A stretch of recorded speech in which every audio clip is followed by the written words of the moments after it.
তাহলে আমরা আমরণ অনশনে বসবো এখানে। অগ্নিজিৎ মুখার্জির বিরুদ্ধে লড়তে এসেছে দুদিনের যোগী, হাতকে বলে অন্ন। ওষুধের দোকান পেতে হলে আপনাকে প্রায় 5 গা পেরিয়ে সদরে যেতে হবে। আরে মাথা খারাপ নাকি?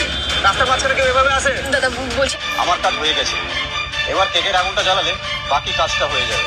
সে করে আগুনটা লাগিয়েছে, আর খুনটাও ওই করেছে প্রমাণ লুপাট করার জন্য। কিন্তু বিশাল একটা ট্রমা হওয়ার কারণে উনি কথা বলতে পারছেন না। স্যার আমি অনেক সকালই আসি, এসে আগে আমি আপনার অফিস ক্লিন করে দিয়েছি। এখন বলছিলাম স্যার, আমার স্ত্রীর শরীরটা ভালো নেই, বাচ্চা হবে তো, তাই আজ একটু তাড়াতাড়ি চলে যেতাম। কিছুই হবে না, আপনারা চলে যান। যতক্ষণ না আমাদের পেশেন্ট ভর্তি হচ্ছে কিছুই হবে না। তাহলে আমরাও আসি স্যার। তো এই আবর্জনা আপনি নেবেন?